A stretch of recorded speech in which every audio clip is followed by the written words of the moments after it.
कुछ तुम कहो कुछ हम कहें, चलती रहे ये बातें, एक एक करके आप सबसे होती रहे मुलाकातें।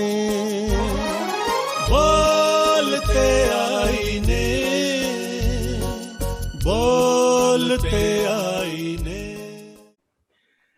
फिर नजर में फूल महके, दिल में फिर शम्मे जली, फिर तसव्वुर ने लिया उस बज़्म में जाने का नाम। बोलते आईने के तमाम जितने हमारे सामीन इस वक्त हमारे साथ जुड़े हुए हैं, आप सबको बहुत बहुत आदाब, इस्तकबाल, अभिनंदन, स्वागत। दोस्तों, मैं आज ये एक बात बताना चाह रहा हूँ कि आज की जो एपिसोड है बहुत ही खास है, क्योंकि इस बड़े खास मेहमान को हमने बुलाया है। मैं हूं आपका दोस्त सैमसन डेविड, और इससे पेश करके हम आगे बढ़े, मैं आपसे गुजारिश ये करना चाहूंगा, बल्कि दिली गुजारिश करना चाहूंगा कि बोलते आईने के यूट्यूब चैनल को आप सब्सक्राइब जरूर करें, क्योंकि music, dance, theatre, fine arts, literature, educational, human, cultural values, इन तमाम से रिलेटेड जितनी हमारी बड़ी अच्छी अच्छी वीडियोज रिलीज होती हैं हर जुम्मे के या शुक्रवार के दिन, फ्राइडे को शाम को 7 बजे 7 PM, वो आपको मिलती रहे। और तो इसलिए इसको सब्सक्राइब जरूर करें। दोस्तों, हमारी मुश्तरका तहजीब, अदब, कल्चर, जिस तरीके से मैंने बताया कि हम उसका जश्न मनाते हैं, और हर एपिसोड में, और ये एपिसोड एक बहुत ही खास इसलिए है क्योंकि एक इसमें ऐसे गुलकार को और एक ऐसे आर्टिस्ट को हमने बुलाया है जिसने कि फर्श से अर्श तक सब कुछ देखा है, बहुत स्ट्रगल करी, और एक ऐसे खूबसूरत नगीने की तरीके से चमकता हुआ अब ये आया है। आपकी पैदाइश पंजाब में भटिंडा, वहां से घूमते हुए जलंधर, मलेरकोटला, और ये सफर दूर करते करते पिछले करीबन 10 या 11 सालों से मुंबई में वहां पर इस वक्त मौजूद हैं, और वहां से इस वक्त हमारे साथ जुड़ गए हैं शहजादा गजल जैशम शर्मा जी। जैसम शर्मा जी, आपका बहुत बहुत इस्तकबाल है आज के बोलते आईने के इस प्रोग्राम में।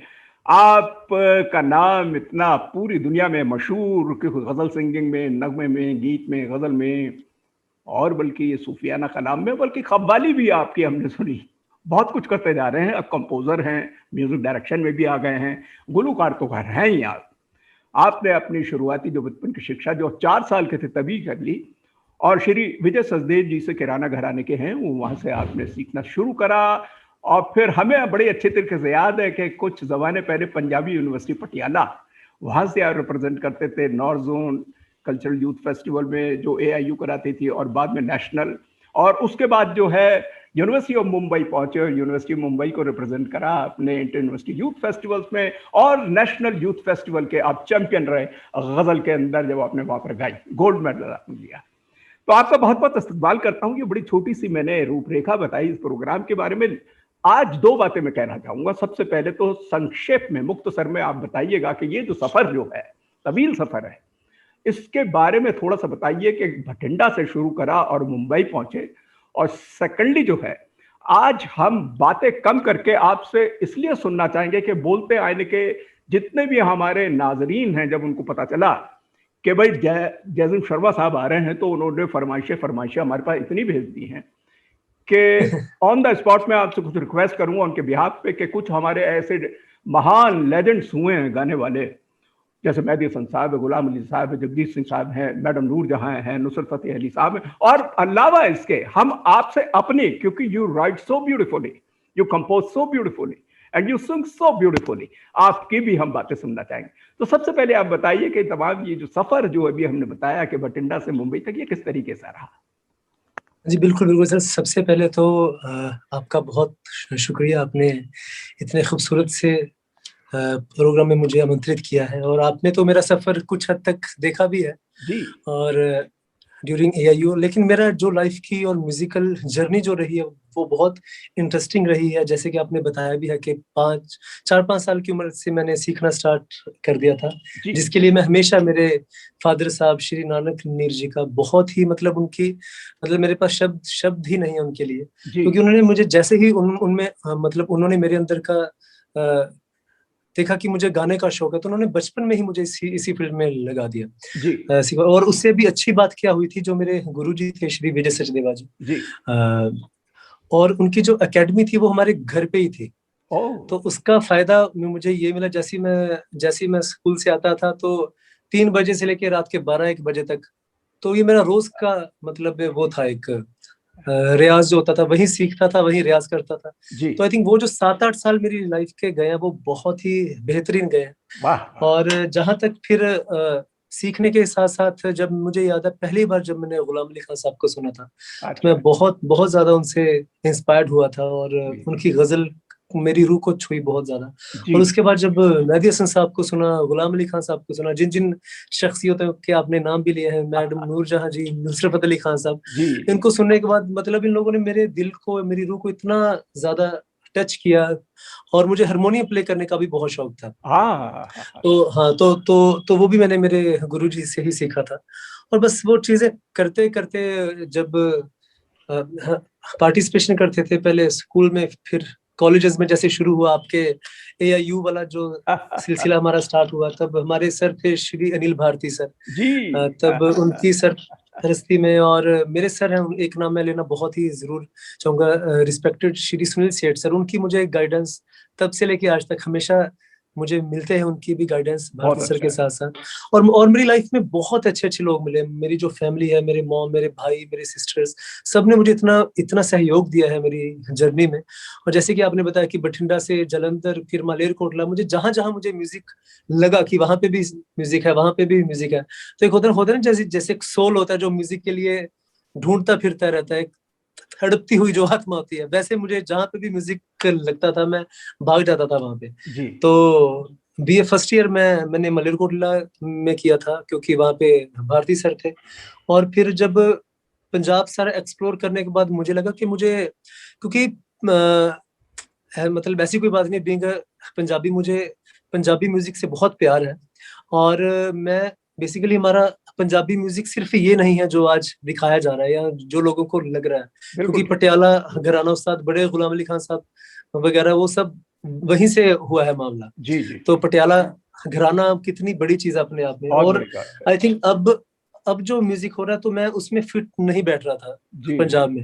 जी तो जहाँ पे भी मैं अपनी गजलें गाने की कोशिश करता था, शेरो शायरी की बातें करने की कोशिश करता था, तो वहां पे बड़ा एक तरह का मतलब नेग्लेक्ट किया जाता था उस चीज को, मेरी वो गजलों को। तो अच्छा मुझे ऐसे लगा कि, और मुझे भी जहाँ पे भी मैं जाता था, ये चीज बोलनी स्टार्ट हो गए थे सभी के, यार कि तुम ये मत करो, तुम डूट सॉन्ग निकालो, ड्रग्स वाले गाने निकालो, हथियारों वाले गाने निकालो, ओहो गर्ल्स को जो जो आजकल के गानों में होता है, नहीं वरना नहीं तो नहीं तुम्हारा गलत क्या है। बनेगा।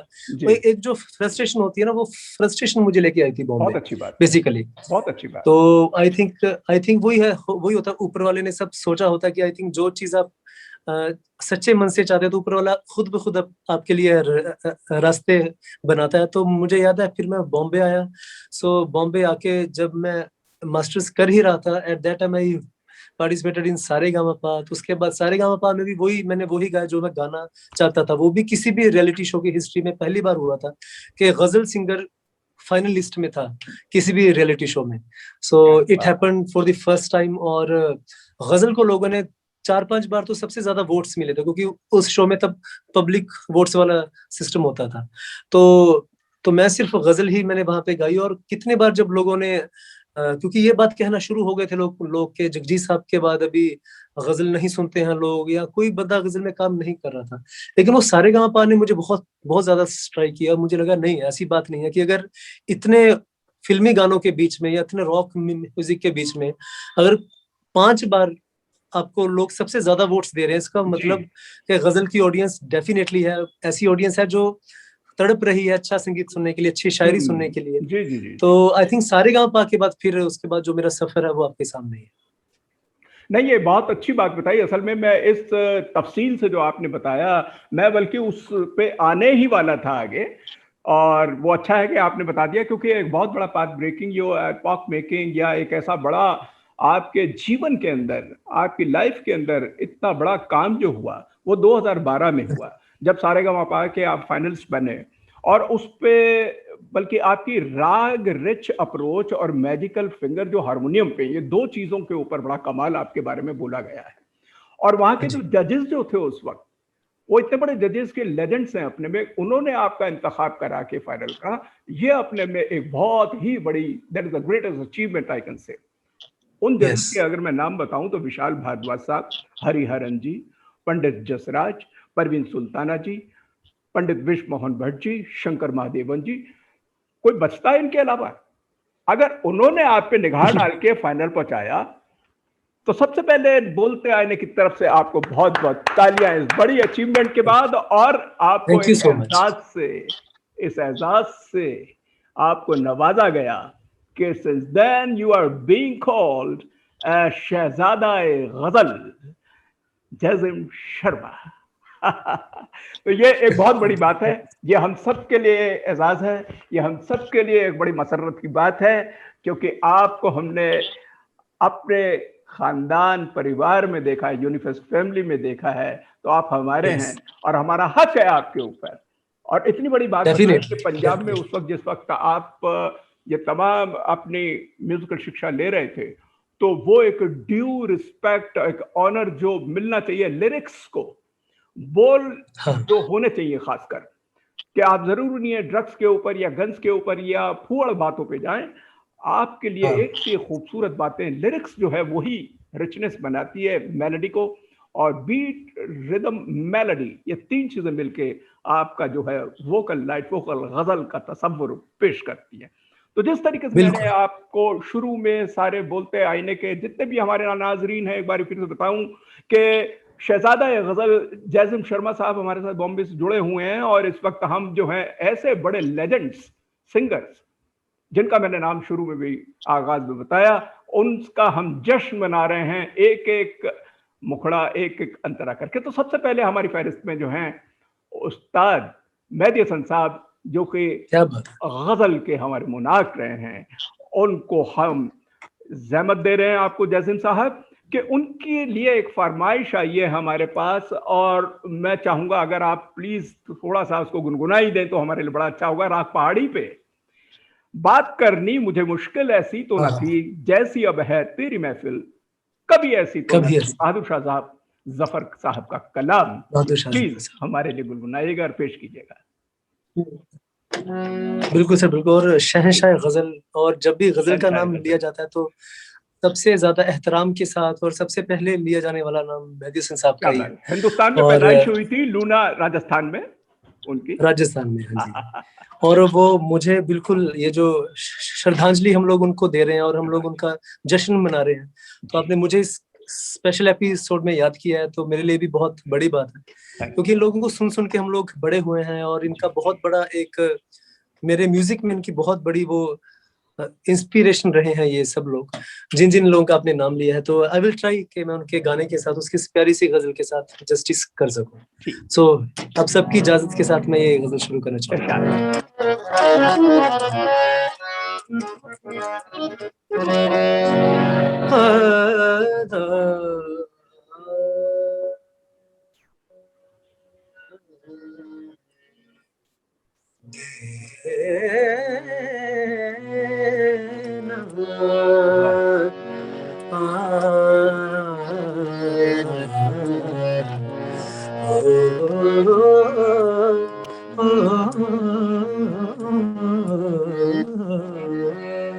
वाह बात करनी वाह वाह वाह। मुझे मुश्किल कभी ऐसी तो न थी। वाह। बात करनी मुझे मुश्किल कभी ऐसी तो न थी। क्या बात। जैसी अब है तेरी महफिल कभी ऐसी तो न थी। वाह वाह वाह। बात करनी क्या बात।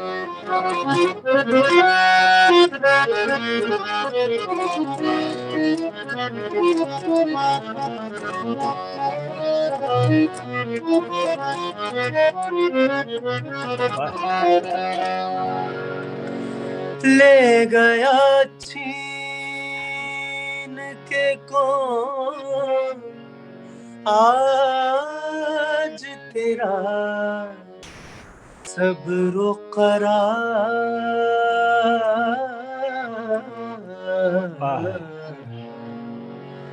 सब्र करार,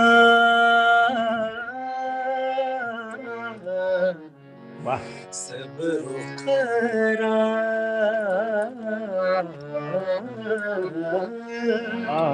ले गया छीन के कौन आज तेरा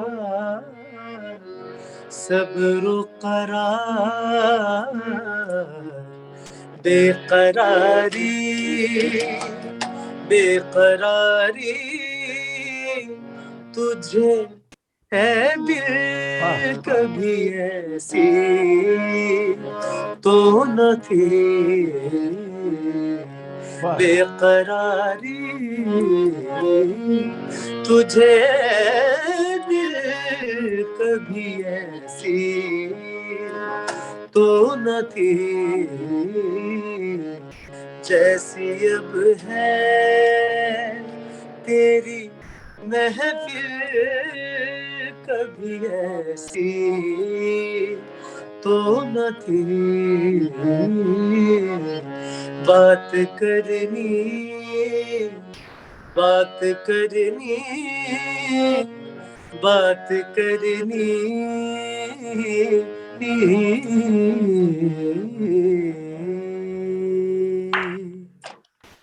Fantastic, fabulous, क्या बात है। आज so की शाम रंगीन हो गई जैन साहब, और सही बिल्कुल सही कहा है कि शहजादा गजल हैं आप, शहंशाह गजल को भी आपने सुनवाया, क्या कमाल है, बड़ा सुकून आया रूह को।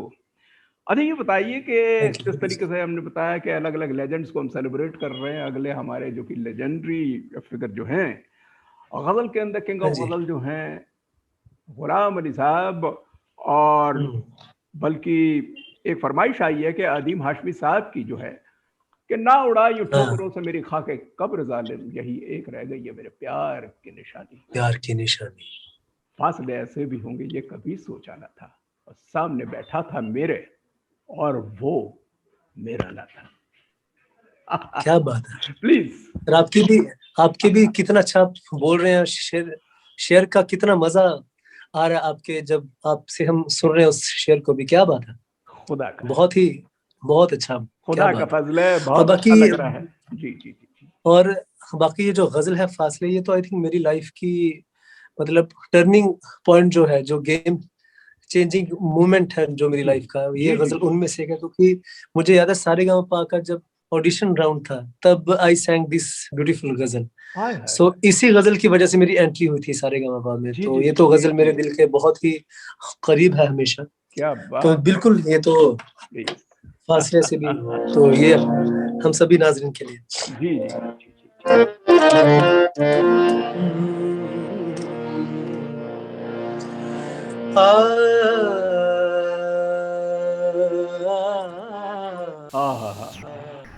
वाह वाह वाह वाह,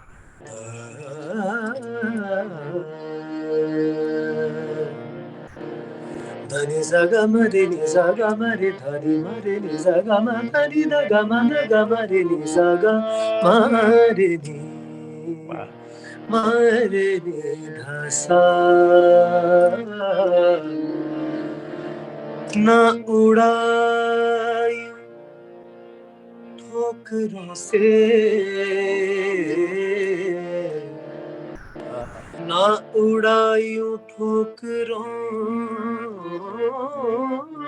से क्या बात, मेरी खाक कब्र जालिम, ना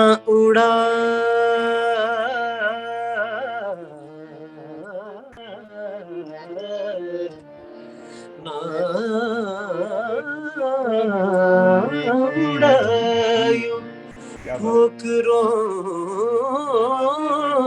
से मेरी खाक कब्र जालिम यही एक रह गई है मेरे प्यार की निशानी फासले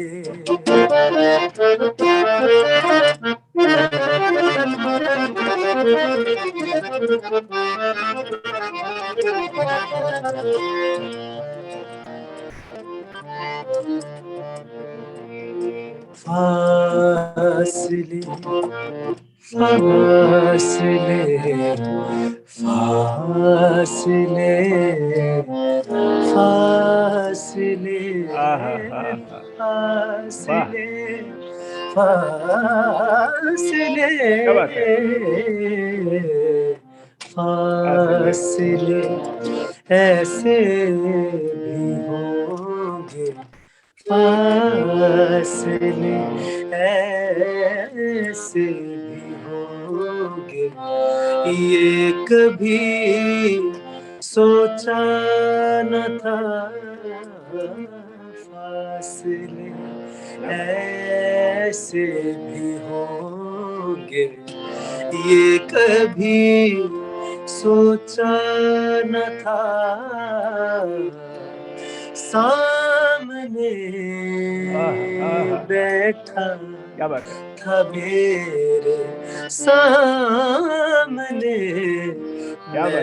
बैठा था मेरे और वो मेरा न था फासले ये है point।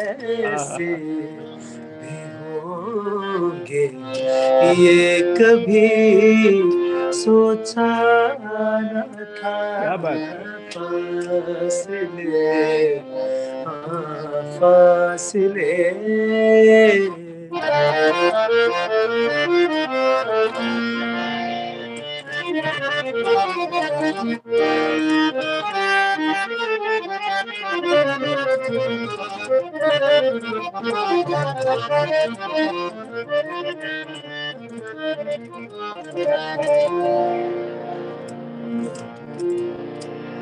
वो के खुशबू की तरह फैला था मेरे चार सू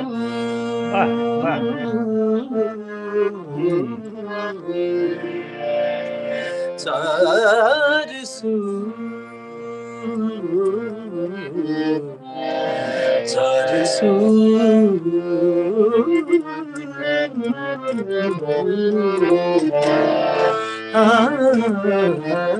वो के खुशबू की तरह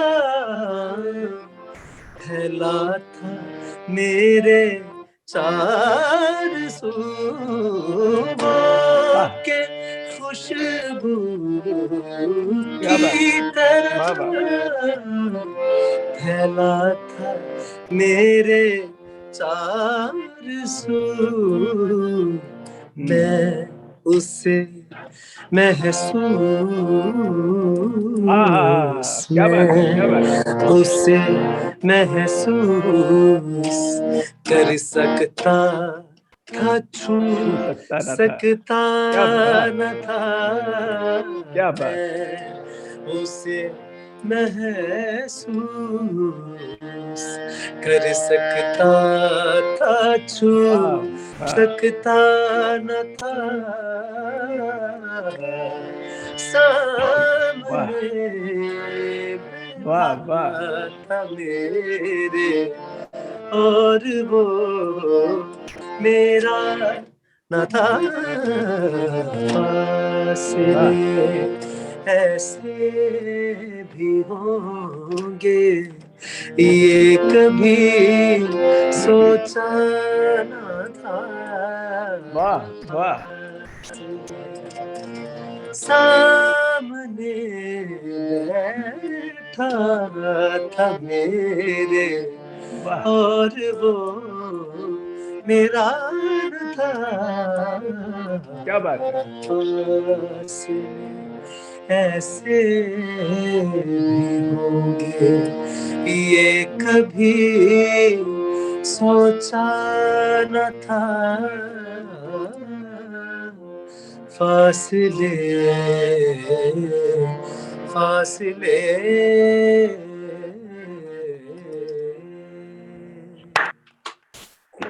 बहुत बहुत खूब, बहुत so खूब। जैन साहब कमाल कर दिया आज आपने, बहुत बढ़िया। Thank you so much sir.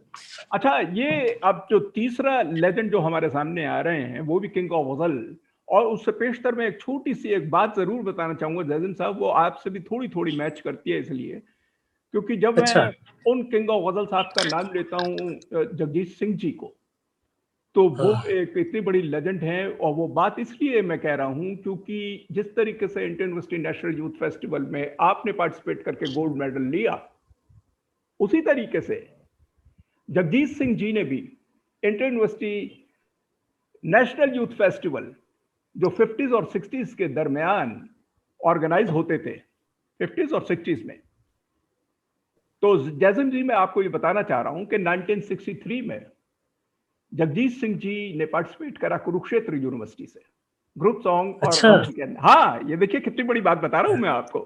वाह और वाह ये ताल क्या कटोरा बात। गार्डन्स में होते थे और उस वक्त उनको गोल्ड मेडल मिला, 63 की बात। उनके साथ तबला बजाते थे इकबाल सिंह। इकबाल सिंह साहब ऑनरेबल जो हमारे गवर्नर बन गए थे पुडुचेरी के बाद में। देखो ऐसा ऐसे राज ओह खोल रहा हूं। और तीसरी बात मैं क्या ये बात बता है। रहा हूं कि उन यूथ फेस्टिवल जो कि 50 60 में होते थे ताल कटोरा गार्डन्स में, मिनिस्ट्री ऑफ एजुकेशन कल्चर करती थी, उनको जो उनमें शिरकत हुई तो हरिप्रसाद चौरसिया थे, जनाब शिव कुमार शर्मा थे। शिव कुमार शर्मा उस वक्त तबले में फर्स्ट आए थे, ये भी मैं बता दूं, संतूर में नहीं। ओह देबू क्या चौधरी बात जी, है। पंडित देबू चौधरी, एक्टर अमजद खान जो गब्बर सिंह बन गए थे, इम्तियाज खान, ये सब पार्टिसिपेट करते थे उस वक्त। बाद में ये फेस्टिवल रुके 64 के बाद और 85 में स्टार्ट हो गए, और 85 से मैं उस पर थोड़ा बहुत देखने लगा, और तब से हमने देखा आशुतोष राणा, विवेक ओबेरॉय, दिव्या दत्ता, गुल पनाग, वाह कपिल शर्मा, भारती, सुगंधा, सुगंधा मिश्रा, कुणाल खेमू, मतलब बड़ी लंबी लिस्ट है। और फिर आप, तमाम इतने बड़े बड़े जेम्स निकले।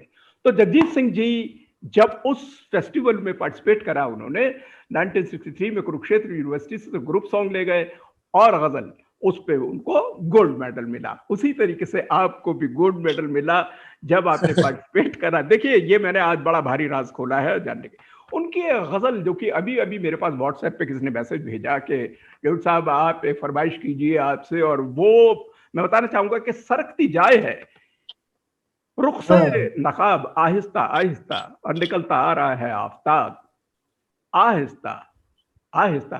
अमीर मीनाई साहब का ये खिलाफ है, प्लीज। मीर मीनाई साहब क्या बात है। ये तो कितनी बड़ी बड़ी आपने बातें बताई हैं आज। ये बिल्कुल भी मुझे इस बारे में जानकारी जी, नहीं थी। Thank you so much for your. Okay, और जगदीश साहब का वेलकम। तो ये, और इस बात में कुछ शक ही नहीं है कि अगर आज गजल घर घर तक है तो इसमें जगदीश साहब का बहुत बड़ा उसमें रोल है, बहुत बड़ा उनका योगदान है। गजल को अगर मासिस तक पहुंचाया तो वो जगदीश साहब ने ही पहुंचाया है। जी, और उन्होंने कितना सिंप्लीफाई तरीके से जो गजल को उन्होंने पेश किया है, उसकी वजह से आज हर कोई गजल को प्यार करता है। बिल्कुल है। तो उनका तो डेफिनेटली उनका एहतराम बनता है। गजल की दुनिया में बहुत बड़ा नाम है, और मैं भी उनसे बहुत प्यार करता हूँ जगदीश जी साहब जी से। जी जी जी, और ये उनकी बहुत प्यारी गजल है। इरशाद।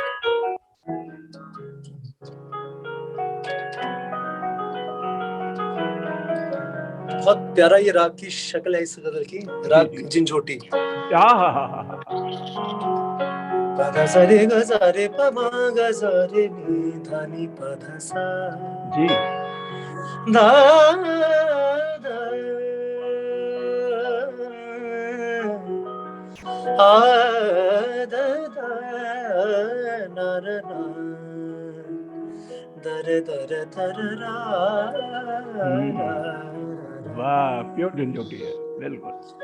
सरकती जाए रुख से नका आहिस्ता आहिस्ता। वाह, क्या बात।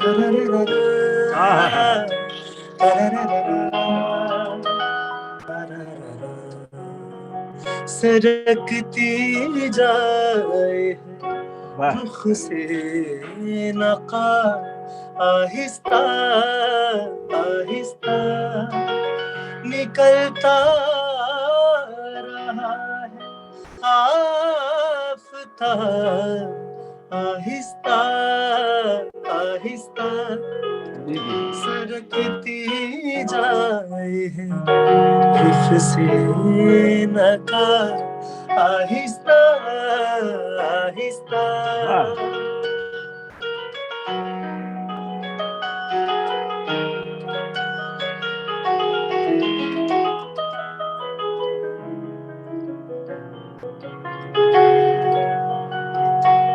जवान होने लगे जब वो तो हमसे अच्छा, कर लिया पर्दा। वाह वाह, क्या बात, जवान वाह होने वाह लगे वाह, जब वो तो क्या बात है। हमसे कर लिया पर्दा। हया हया एक लख्त आई और शबा आहिस्ता आहिस्ता आहिस्ता, आय हाय हाय, हया एक लख्त आई और शबाब आहिस्ता आहिस्ता निकलता रहा है आफताब आहिस्ता आहिस्ता वाह, सरकती जाए है रुख से नका आहिस्ता आहिस्ता आहिस्ता आहिस्ता आहिस्ता आहिस्ता। बेहद खूबसूरत और हसीन तरीके से आपने ये गजल को सुनाया कि आहिस्ता आहिस्ता, वाह वाह वाह। थैंक यू अपनी इस फहरिस्त के अंदर जिस तरीके से हम लेजेंड्स को हम उनका जश्न मना रहे हैं, तो चौथा लेजेंडरी फिगर जो हमारे सामने आ रहा है वो एक इतना बड़ा नाम है कि 40s, 50s, 60s, 70s से लेके 90 की दहाई तक उनका नाम इतना मकबूल है। अभी अभी मेरे पास एक मैसेज आया कि साहब मैडम नूरजहां को हम शामिल कर ही रहे थे, लेकिन उन्होंने कहा कि साहब आप एक ख़ास गज़ल जो कि उस्ताद नज़र हुसैन साहब की कंपोजिशन है, अगर वो जज़न जी से रिक्वेस्ट करें, अगर वो थोड़ा सा अटेम्प्ट करके दिखा दें ऑन द स्पॉट, तो बड़ा जी को राहत आ जाएगी। एक गज़ल जो कि मैडम नूरजहां ने 1990 के डेकेड के अंदर जब गाया था, और ये वो 1990 का उनका करियर के अंदर एक ऐसा बड़ा मुकाम था क्योंकि वो सबसे शबाब पे थी, और एज के हिसाब से भी उस आवाज को कंट्रोल करना, उन सुरों को कंट्रोल करना, ये एक बड़ा भारी एक मैजिक या जादू रहा है, और वो मैडम नूरजहां की करती थी। अपना अफसाना शौक नाकाम, क्या बात है, क्या बात है। मतलब उनकी क्या गाती थी, क्या रेंज थी, क्या वॉइस मॉड्यूलेशन थी। तो जैसन साहब आप प्लीज इस गजल को जो कि उस्ताद नजर हुसैन साहब की कंपोजिशन है और मैडम नूरजहां को डेडिकेट करते हुए गाइए। बिल्कुल बिल्कुल। और मैं एक चीज डेफिनेटली कहना चाहूंगा कि जो आपकी ऑडियंस है और क्या वो फरमाइश कर रही है और क्या क्या गजलें और सुनकार इतने अच्छे हैं, उनके लिए भी जरूर आप आए हैं तालियां, वजह से, उनके लिए भी आप तालियां बनती हैं। और मैंने वैसे ये गजल कभी ऐसे अटेम्प्ट की नहीं है, but definitely I will sing, क्योंकि नूरजहां जी का तो मैं इतना बड़ा फैन हूँ। उनके लिए तो मैं सबको ही कहता हूँ कि वो भी एक अपने आप में दुनिया दुनिया है वो भी एक अपने आप में। उनसे बहुत कुछ सीखना चाहिए सबको, जो भी लोग गजल गाते हैं, जैसे मेहदी हसन साहब, गुलाम अली खान साहब, जगजीत साहब। इनके साथ साथ मैं नूरजहां जी को का भी उतना ही एहतराम करता हूँ। बहुत मैं उनको मतलब सुनता बहुत ही ज्यादा हूँ, उनका असर मुझे बहुत ज्यादा होता है। और उनका एक स्टाइल तो डेफिनेटली हाँ वही मतलब असर, एक्सप्रेशंस और शब्द की जो आवाज एक तो ऐसी थी, इतनी सुरीली है, जैसे कोई सरंगी जैसे गा रही है ऐसे, मतलब इतना शहद था कुछ। और डेफिनेटली ये तो नजरुल हुसैन साहब का तो जवाब ही नहीं है जी। क्या बात है।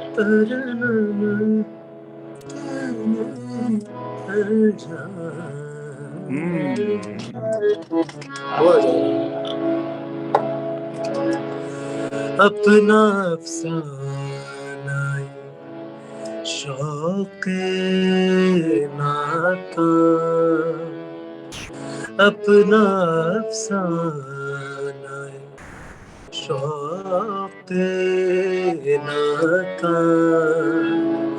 कोई आगाज़ न कोई अंजाम, अपना शौक़े नाता, कोई आगाज़ न कोई अंजाम, अपना अफ़साना शौक़े नाता।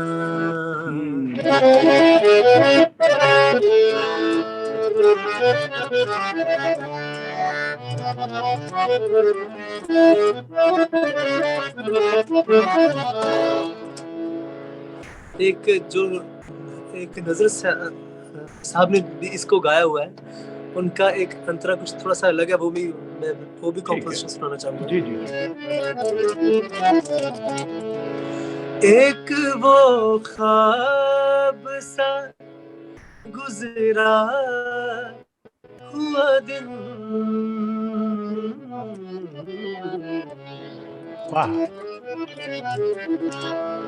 एक वो ख्वाब सा गुजरा हुआ दिन,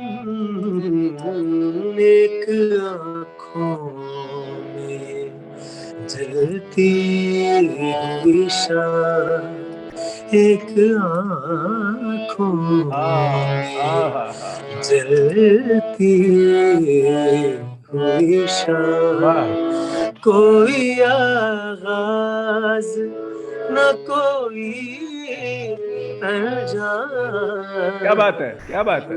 अपना अफ़साना शौक़े नाता, कोई आगाज़ न कोई अंजाम, अपना अफ़साना शौक़े नाता। Thank you so much. वाह वाह वाह वाह, बड़ा सुकून मिल रहा है आज, बहुत ज्यादा। Thank you so much. Jazim साहब, जिस तरीके से हम बता रहे हैं अपने बोलते आईने के जितने भी हमारे नाज़रीन हैं, कि आज हम जश्न मना रहे हैं बड़े बड़े जो लेजेंड्स हुए हैं हमारे गायकी के अंदर, गज़लों में, नगमों में, गीतों में, इवन कव्वाली में। और मैं आपको एक बात बताना चाहूँगा कि विशाल भारद्वाज जी ने जब जैज़म साहब को एक बार सुना था, उनको पकड़ लिया, कहने भाई 1.5 इश्किया पिक्चर आ रही है, तो उसके अंदर आपको कव्वाली नुमा जो है वो आपने शायद गाई भी थी। और आपका जो गला है सूफियाना भी है, बल्कि ज्यादा है। और जब हम सूफियाना की बात करते हैं तो एक फरमाइश आई है मेरे पास अभी अभी, और वो आई है उस्ताद नुसरत फतेह अली खान साहब की। क्या गला था, क्या पहुंच थी, कहाँ सूझ पे पहुंचते थे और कहाँ नीचे आते थे। जब नीचे अगर ऊपर पहुंच गए तो सोचते थे यहाँ पर छोड़ देंगे, लेकिन नहीं, वो फिर नीचे आते थे, फिर चलते थे। ये उनकी एक कला जो थी वो इतनी जितनी अप्रिशिएट करे वो कम है। तो अभी एक फरमाइश आई ये जैज़म जी के, ये हमने देखा था ख्वाब प्यारे नदी किनारे और जमी पे उतरे थे दो सितारे। ये बड़ी, मेरे को तो बड़ा मुश्किल लग रहा है कि ऑन द स्पॉट किसी से ऐसे कहें और ये गा दें, लेकिन आपके लिए तो खैर हर चीज जो जादू है। आप प्लीज ये गाइएगा। और नुसरत फतेह अली साहब को हम याद करते हैं कि इतनी बड़ी शख्सियत कि उन्होंने सूफियाना कव्वालियाँ, सूफियाना कलाम, सूफियाना गज़लें और बल्कि वेस्टर्नाइज उस पर भी देखा जाए तो ग्लोबल उन्होंने हर तरीके के तमाम म्यूजिकल पर्सपेक्टिव को छुआ है। तो उनको इस बिल्कुल जश्न को मनाने के लिए इस जश्न को आप मुकर्रर रखते हैं। नुसरत फतेह अली शाह बिल्कुल को हम बिल्कुल बिल्कुल। और ये जो गजल है ये तो बहुत ही, जैसे आपने बताया कि बहुत मुश्किल गजल है, बहुत मुश्किल गजल। लेकिन फॉर्चुनेटली ये मैंने बहुत अच्छे से सुनी हुई है। अच्छा। ये गजलें मेरे दिल पे बहुत असर किया हुआ है, क्योंकि मैं उनका ये तो बड़ी सी फरमाइश सिंगिंग में तो चलो कोई सानी उनका है नहीं, लेकिन मैं उनकी कंपोजिशंस का बहुत ही बड़ा फैन हूँ। मतलब मैं कह सकता हूँ उनकी कंपोजिशंस का तो मैं मुरीद हूँ उनका, क्योंकि जिस हिसाब से उन्होंने जितनी डायमेंशंस उन्होंने अपनी कंपोजिशन वर्क में दिखाई है वो काबिले तारीफ है। चाहे फिल्मी म्यूजिक हो, चाहे बॉलीवुड का उन्होंने म्यूजिक किया हो, चाहे कवालियां हो, चाहे पंजाबी गाने हो, गजलें हो, जो अलग जितना असर उनकी कंपोजिशन में मुझे आता है वो मतलब सबसे ज्यादा मुझे उनका असर होता है। तो डेफिनेटली, और ये जो गजल है बहुत प्यारी जी।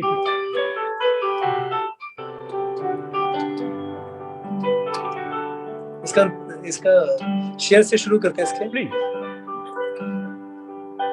कटी है एक उम्र हम नशी के बगैर अपनी,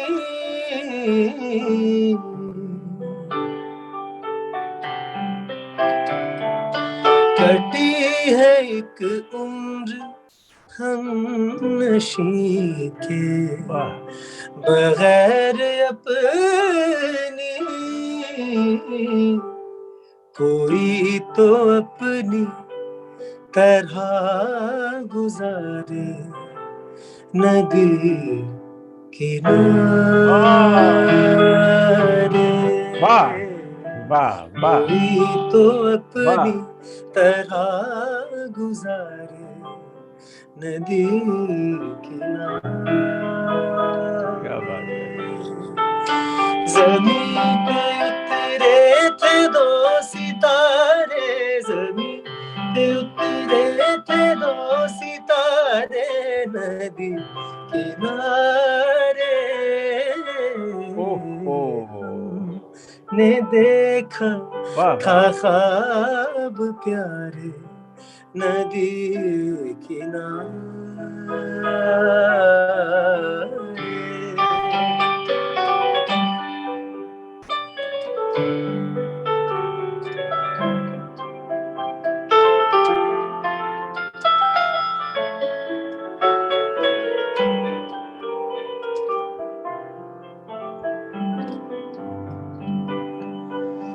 वही शजर है वही है साए, क्या बात है, मगर पराए,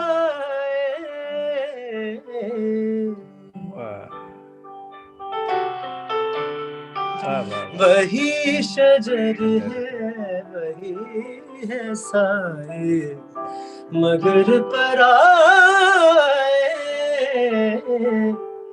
है अपनी बस्ती के रंग सारे नदी किनारे,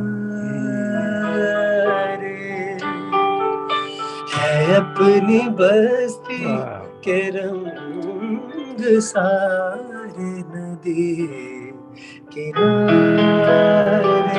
ज़मीं पे उतरे थे दो सितारे, ज़मीं पे उतरे थे दो सितारे नदी किनारे, हमने देखा था ख्वाब प्यारे नदी किनारे।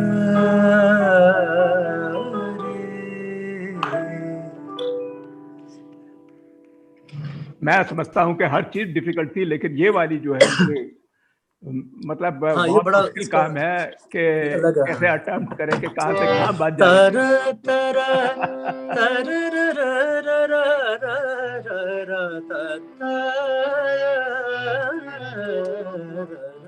ये बात मतलब मारवा का और पहाड़ी का जो जो बार-बार मिश्रण पहाड़। है इसमें, अच्छा, तो क्या सोचा है उन्होंने, क्या, मतलब क्या, क्या? जवाब ही नहीं है। हुँ। अच्छा जैज़िम जी ये बताइए, एक बड़ी बात जो मैंने अभी देखी है आपके व्यवहार में और रवैये में, जो पिछले कई दिनों से देख रहा हूँ, कि जब इतनी ऊँचाई से पे पहुँच जाता है फर्श से अर्श पर, तो आदमी काफ़ी हद तक और ख़ासकर इतनी बड़ी माया नगरी में पहुँच जाता है, मुंबई जैसे शहर में, तो बदल जाता है काफ़ी। क्योंकि लेकिन आपकी सादगी वहीं की वहीं है। पूरा पंजाबी ते पिंड विच जिस तरीके मुंडा रहिंदा है, उस तरीके का बिल्कुल सीधा-सादा कि बिल्कुल आपकी सादगी मेंटेन करे हुए हैं कि आदमी आदमी से मिलता है दिल मगर कम किसी से मिलता है और भूल जाता हूं मैं उसके हम सितम किसी वो से सादगी से मिलता है। ये मैं समझता हूं this is the biggest plus point in your life and please we have this special request to maintain and sustain this virtue. ये आपको अब तक रखनी है क्योंकि बिल्कुल। आपकी शराफत, आपकी सादगी, हम उसको सलाम करते हैं। अच्छा जैज़िम जी ये बताइए कि हमने सारे शुक्रिया। लेजेंड्स को सुन लिया, हमारे सामने भी लेजेंड बैठे हुए हैं। नहीं, तो आप भी अपने दिल का कुछ भी दिल करें अब, वो आप हमें सुनाइए ताकि इख्तिताम से पहले इस प्रोग्राम के हम आपको भी ज़रूर सुनें। बिल्कुल, बिल्कुल, जैसे कि मैंने बताया कि मुझे निदा फ़ाज़ली साहब, जो हाँ, कि हाँ, हाँ, हाँ, कंटेम्परेरी शायरों में से बहुत ही बड़ा नाम, बड़ा और मैं नाम। अपने आप को बहुत ब्लेस्ड मानता हूँ, सौभाग्यशाली मानता हूँ कि मुझे उनके जी, साथ पद्मश्री जी। काफ़ी समय बताने का हुँ, मौका मिला। क्योंकि हुँ। उनकी जो ऑफ़िशियली लास्ट एल्बम थी सुनो तुम के नाम से, हाँ, उस हाँ। वो एल्बम मुझे कंपोज़ करने का और गाने का मौका मिला, जिसमें हमारे साथ टॉम ऑल्टर साहब भी थे, जी, जी, जी। और ये सब लेजेंड्स के साथ टाइम और स्पेंड ये किया। दोनों ही और पद्मश्री रहे हैं। जी, दोनों ही डेफिनेटली, और पद्मश्री। निदा फ़ाज़ली साहब तो आपको मतलब ही ही वाज़ वेरी स्ट्रिक्ट, मैं ये बात ज़रूर कहना चाहूँगा। वो बहुत स्ट्रिक्ट थे अपने आर्ट को लेके, और वो अपने अपने आप से बहुत प्यार करते थे। वो चीज़ अपनी जानते थे कि जो मेरी चीज़ है वो ऐसे ही मुझे किसी को नहीं देनी है। तो उन्होंने मेरा बहुत इम्तिहान भी लिया उन्होंने, जब मुझे उन्होंने अपनी ग़ज़लें दी। और क्योंकि एल्बम शुरू करने से पहले वो उनको मेरे बारे में मालूमात नहीं थे, और हमारे बहुत प्यारे भाई हैं दिल्ली से, जनाब अतुल गंगवार और आशीष भाई हमारे, उनका ये प्रोजेक्ट था बेसिकली। तो मुझे याद है अतुल भाई, हमारे दिल्ली में एक मेरा शो था इंडिया इंटरनेशनल सेंटर में, हाँ, तो वो शो देखने आए थे। तो वहां पे वो देख के ही वाज वेरी हैप्पी। तो उन्होंने बोला कि चलो एटलीस्ट कोई है जो जो गजल गा रहा है और हाउसफुल, उसको लोग सुनने आए हैं, टिकट्स खर्च के उसको सुनने आए हैं लोग। तो वो मंजर उनकी आंखों में रहा। तो फिर वो बॉम्बे आए, तब हमारी मीटिंग हुई। तब उन्होंने ये प्रपोजल रखा था कि निदा साहब के साथ हम एक एल्बम करने का सोच रहे हैं, कि आज का वो गाए, कि और आने वाली जो हमारी यंग जनरेशन है वो भी वो शायरी से प्यार करे, पोइट्री से प्यार करे। ये बेसिकली कंसेप्ट था उनका। लेकिन उन्होंने पूरा मेरा टेस्ट लिया निदा साहब ने भी। और वो, हालांकि वो कहानी थोड़ी सी इंटरेस्टिंग है, लेकिन वो फिर किसी दिन हम करेंगे। बहुत लंबी वो कहानी है निदा साहब के ओके। अंदर। लेकिन इन शॉर्ट, कि उन्होंने मुझे काफी इम्तिहान के बाद जब उन्होंने मुझे गजलें अपनी दी, उन्होंने अपनी बुक दी मुझे और बोला कि इनमें से तुम्हें जो अच्छी लगती है, अब से ये सारी गजलें आपकी हैं। जब उनका मेरे साथ बड़ा प्यार हो गया, तो मुझे याद है जब धीरे धीरे करके मैं कंपोजिशन करता था, फिर हमारा एक सेशन होता था, सीटिंग होता था म्यूजिकल, तब वो इतना प्यार करते थे, इतना प्यार, इतनी blessings, and he was so much excited. वो मतलब उनको इतना एक्साइटमेंट था उस एल्बम का भी। वो सब ऑर्गेनाइजर्स को इंडिया में भी, आउट ऑफ इंडिया में भी फोन करते थे कि अभी मैं एक गजल सिंगर को लॉन्च करने वाला हूँ अपने साथ। मतलब he was that much excited. But unfortunately वो एल्बम लॉन्च होने से पहले उनका देहांत हो गया था। बट उनमें से एक गजल थी जो उन्होंने मुझे स्पेशली बोला था कि ये बुक तो तुम ले रहे हो, तुमने जो करनी है इसमें से कर लेना गजलें, लेकिन एक गजल है जो मैं पर्सनली चाहता हूँ कि इसको तुम गाना, और इसको तुम अपने अंदाज में कंपोज करो। और ये वो गजल है कि जो मेरा दिल कहता है कि आने वाले 20 साल बाद भी, 40 साल बाद भी सुनी जाएगी। तो वो एक गजल मैं जरूर आपको सुनाना चाहूंगा, जो कि बहुत प्यारे इसके अल्फाज हैं। उन्होंने मतलब अपनी जिंदगी, उन्होंने बोला कि ये मेरी जिंदगी का, इसमें वो है गजल में।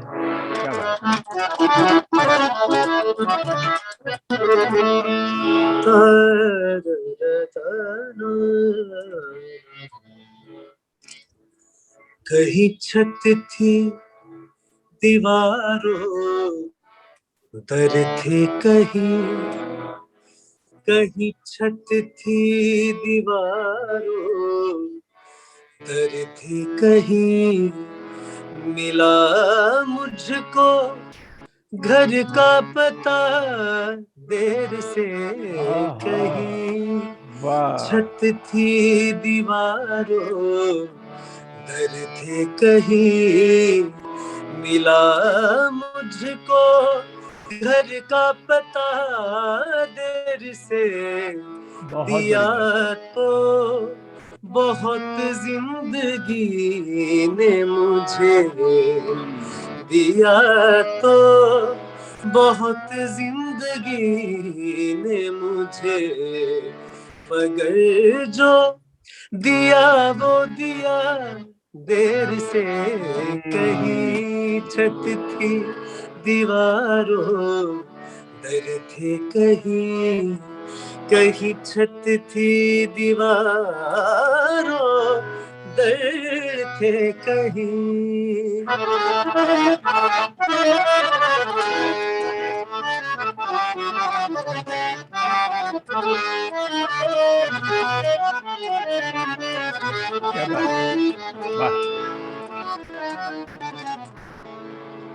बहुत ही खूबसूरत शेर है जी।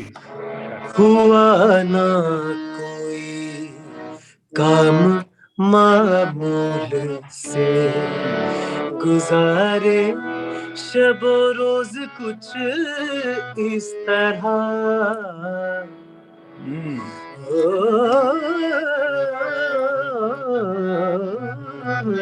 हुआ ना कोई काम मामूल से, गुजारे शबो रोज कुछ इस तरह।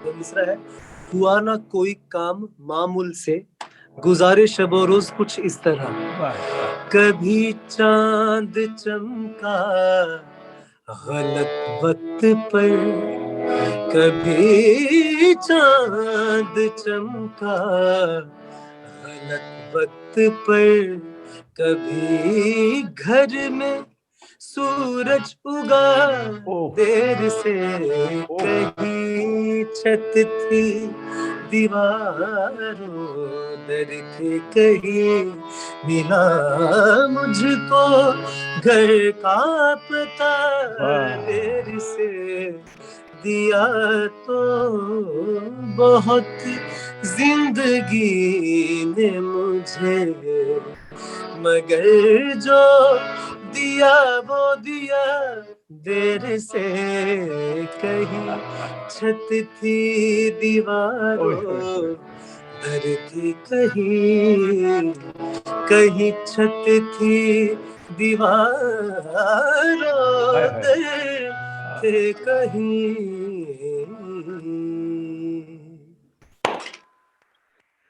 जैज़म साहब जी तो सुनने के बाद निदा फाजली साहब का बस वो याद आ गया कि जिंदगी से ये गिला है मुझे, तू बड़ी देर से मिला है मुझे। अहमद फराज साहब का है जी, वो याद आ गया। हम बड़े बड़े मशहूर हैं आपके जैज़म साहब के, आप मुंबई से सीधे हमारे जुड़े बोलते आने के तमाम नाज़रीन सामीन जितने भी हमारे साथ हैं इस वक्त एंजॉय करा आपने, पूरा सेलिब्रेट करा, पूरा जश्न मनाया, हमारे जितने भी लेजेंडरी सिंगर्स हैं। और जाते जाते हम आपसे सिर्फ ये कहेंगे कि कोई आपकी तरफ से ऐसा मैसेज हो जो कि हमारे बोलते आने के तमाम जितने भी हमारे दर्शक हैं उनको देना चाहेंगे। हाँ जी, और बिल्कुल मैं एक चीज मैसेज से पहले, मैसेज तो है नहीं वैसे, मैसेज वाला मैं इतना बड़ा नहीं हुआ हूँ इतना, क्योंकि मेरे तो सबसे रिक्वेस्ट ही कर सकता हूँ। लेकिन एक बात मैं जरूर आपको देख के मुझे याद आया कि मेरी लाइफ में जो टाइम रहा है वो गोल्डन पीरियड रहा वो यूथ फेस्टिवल का रहा है, क्योंकि उस टाइम पे मैंने जो सीखा है, इस बात में कोई शक नहीं है, क्योंकि मैं ये बात सबको कहना चाहता हूँ कि एजुकेशन बहुत जरूरी है, क्योंकि एजुकेशन के साथ साथ ही वो चीजें मेरे में आई हैं। अगर मैं आई थिंक अगर मैं कॉलेज में गया हूँ, यूनिवर्सिटीज में गया हूँ, तो उसी की देन है जब ये यूथ फेस्टिवल्स के through we participated in thumri, ghazal, Indian group song, western group song, folk orchestra, play का बैकग्राउंड म्यूजिक करना, क्लासिकल डांस के साथ में गाता था। तो आई थिंक वो इतने कम समय में जो वो मल्टीपल चीजों पे जब आदमी जाता है तो कितनी डायमेंशंस और कितनी चीजें आप अंदर कर सकते हैं। तो आई थिंक यूथ फेस्टिवल का मेरी जिंदगी में, और thank you so much sir आपका, आपने बहुत अच्छे से वो चीजें सब ऑर्गेनाइज की थी, और मुझे आज भी याद है वो सब एक एक मंजर मेरी आंखों में कैद है। जहां जहां मैं नेशनल्स के लिए गया हूँ, इंटरवर्सिटीज के लिए गया हूँ, जोनल में, इंटर जोनल में जो पूरा प्रोसेस है, क्योंकि मुझे याद आ रहा है, क्योंकि अभी मेरी 2-3 दिन पहले किसी इंटरव्यू में वो बात हो रही थी कि आपने यहाँ पे लिखा हुआ है नेशनल गोल्ड मेडलिस्ट इन गजल एंड ठुमरी, ये क्या हुआ, ये क्या चीज होती है? सो देन मैं वही उनको बोल रहा था कि वो एक मेरी जिंदगी का ऐसा समय था जिसपे मैंने सीखा है, क्योंकि जब बॉम्बे में हम लोग आ जाते हैं, फिर एक प्रोफेशनलिज्म जो होता है, फिर वो चीजें सीखने वाला जो टाइम होता है वो मिस हो जाता है हमसे।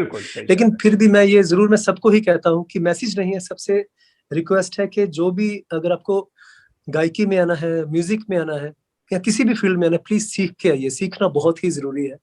आजकल वो शॉर्टकट के चक्कर में मैं ये चीजें नोटिस कर रहा हूँ लोगों में, क्योंकि मैं मिलता रहता हूँ सबसे, जो आज का हमारा फ्यूचर, जो नए नए सिंगर्स भी आ रहे हैं, वो शॉर्टकट के चक्कर में शॉर्ट सर्किट वाला मामला हो रहा है उन सब लोगों के साथ, क्योंकि वो लोग सीखने में उनको विश्वास ही नहीं है, उनको कंसेप्ट ही नहीं पता है कि सीखना भी होता है। और ये चीज मैं अपनी हर इंटरव्यू में कहता हूँ कि जो सीखना है वो शास्त्रीय संगीत ही सीखना होता है। उसके बाद आप कुछ भी गाएं, चाहे भजन गाएं, गजल गाएं, आपको उसके बाद जो भी फील अडॉप्ट करना है वो उसके बाद की बातें हैं। लेकिन जो बेस है, जो हमारा रूट्स है, वो हमारा शास्त्रीय संगीत है, वो प्लीज सीखें अगर आपको गाना है, और वो बहुत ही जरूरी है। और मैं ऑडियंस से भी ये जरूर कहना चाहूंगा, जो हम फोन पे भी वैसे ही डिस्कस कर रहे थे एक दिन, कि ये बहुत चीजें जरूरी है, कि कई बार ऐसे होता है हम अपने हंसी मजाक के लिए उन लोगों को वायरल कर देते हैं जो मतलब इतना एवरेज से भी एवरेज होते हैं, क्योंकि वो लोग हमें हंसाते हैं। वो एक फन फैक्टर के तौर पे कभी कभी उनको शेयर कर देना या उन लोगों को वायरल कर देना अच्छी बात है, लेकिन हम उस चक्कर में, मैं ये चीज कुछ समय से फील कर रहा हूँ कि हम अच्छे अच्छे लोगों को मिस कर रहे हैं। मैं इतने अच्छे अच्छे लोगों को जानता हूँ जो इतने अच्छे शायर हैं, इतने अच्छे गजल सिंगर हैं, इतने अच्छे शास्त्रीय संगीत कर रहे हैं, इतने अच्छे भजन गा रहे हैं, लेकिन हम उनको सपोर्ट करने की बजाय हम बहुत एवरेज लोगों को सपोर्ट कर रहे हैं। तो ये बस आप सबसे, जो भी सामाइन हैं, जो भी सुनकार हैं, आप सबसे रिक्वेस्ट है। मुझे पता जो लोग गजल वाले हैं, जो लोग एक रिच हमारे कल्चर को प्यार करते हैं, वो ऐसा नहीं करते, लेकिन फिर भी कई बार हम हंसी मजाक के चक्कर में भी अच्छे लोगों को पीछे छोड़ देते हैं। तो ये चीज आई थिंक मैं कुछ समय से फील कर रहा हूँ। बाकी तो मैसेज वाला तो मैं इतना बड़ा नहीं हुआ हूँ। मैं तो सबसे रिक्वेस्ट ही कर सकता हूँ कि अगर आपको गाना है तो सीख के गाइए, और बाकी अच्छे सिंगर्स को सुने, अच्छे म्यूजिक को प्रमोट करें, क्योंकि because we are Indians and we are rich because of our culture. जो हमारा कल्चर है वो हमारा संगीत, उसका बहुत बड़ा पार्ट है। तो मुझे बोझ होता है जब हम आने वाली जब नस्लें जो हैं, जब हमारा 13 से 18-20 साल वाले जो बच्चे हैं, जब मैं उनसे बातें करता हूँ, जब मैं जब बड़े गुलाम अली खान साहब का जिक्र करता हूँ, मीर खान साहब का जिक्र करता हूँ, मेहदी साहब का जिक्र करता हूँ, तो अनफॉर्चुनेटली उनको पता ही नहीं है उनके बारे में। तब मुझे ऐसे लगता है कि आने वाला समय है, तो वो थोड़ा सा एक बोझ वाला मुझे लगता है कभी कभी। इसलिए मेरी कोशिश है कि मैं ज्यादा से ज्यादा गजलें निकालूं, कम से कम एक पैरेलल एक इंडस्ट्री स्टार्ट की जाए अच्छे संगीत की। तो बस उसमें आप सब लोगों का साथ है। आपने तो बहुत ज्यादा काम किया है सर, क्योंकि जो आपकी देन है थ्रू यूथ फेस्टिवल, वो बहुत बड़ी देन है। उसकी वजह से कितने सिंगर्स आगे आए हैं और कितने प्यार से आपने सबको वो चीजें मैनेज की हैं। तो ऐसी और भी चीजें मुझे ऐसे पर्सनली लगता है, लाइक यूथ फेस्टिवल्स, और भी चीजें ऐसी होनी चाहिए कि एक लोगों के लिए कुछ, कम से कम जो लोग क्लासिकल म्यूजिक करें उनके लिए कुछ, उनको कुछ पता, उनको कोई संभावना दिखती हो कि अगर मैं अपनी जिंदगी के 20 साल या 25 साल अपनी जिंदगी के क्लासिकल म्यूजिक को दूंगा, उसके बाद मेरा ये चीज होगी। लेकिन अनफॉर्चुनेटली कुछ हो नहीं रहा है। तो वो जो अच्छे सिंगर्स की फ्रस्ट्रेशन देख के मेरा दिल बहुत दुखता है। और एवरेज सिंगर को, क्योंकि मेरा किसी से वो नहीं है, किसी से भी मेरी वो नहीं है, क्योंकि जिस भी बंदे को ऊपर वाला मकाम देता है, ऊपर वाले ने सोच के दिया हुआ है। लेकिन अच्छे सिंगर्स को ऐसे देखता हूँ तब बहुत ज्यादा दिल दुखता है कि हम इंडियंस उनको सपोर्ट क्यों नहीं कर रहे हैं जो अच्छा गा रहे हैं। तो ये थोड़ा सा एक बोझ वाला मामला है। बहुत अच्छा लगा आपके तमाम जो आई थिंक कहीं मैं कहीं ज्यादा तो अगर मैं ज्यादा बोल गया हूँ तो उसके लिए आई एम सॉरी। बिल्कुल ये ऐसी मेरे बिल्कुल ज़हन नहीं, से ये तो बहुत एसेंशियल है, क्योंकि ये तारा जो हमारी यंग जनरेशन जो आ रही है, जिस तरीके से आप कह रहे हैं कि बड़े बड़े नाम जो उस्ताद बड़े गुलाम खां, उस्ताद आमिर खान, इन तमाम के नाम हम भूलते जा रहे हो, पता नहीं चलता। और क्लासिकल हमारी जब जड़ें ही मजबूत नहीं होंगी तो तना और जो आखिर में हमारे जो पत्ते हैं वो बिल्कुल जो शजर बे लिबास रहते हैं उनके साए उदास रहते हैं। तो मतलब ये हो जाएगा। वाह वाह वाह। तो आखिर में बस इख्तिताम, हम बड़े मशकूर हैं आपके, बड़े ममनून हैं कि आपने इस प्रोग्राम में आके हमारी ज़ीनत बढ़ाई इस पूरे प्रोग्राम की बोलते आने की। और आखिर में मैं ये कहना चाहूंगा कि ढूंढ उजड़े हुए लोगों में वफा के मोती, ये खजाने तो मुमकिन हैं ख़राबों में मिले, और अब के बिछड़े तो शायद कभी ख्वाबों में मिले, जिस तरह हुए फूल किताबों में मिले। Thank you very very much Jazim, thank you so much. शुक्रिया, thank you so much sir, thank you. बोलते आईने, बोलते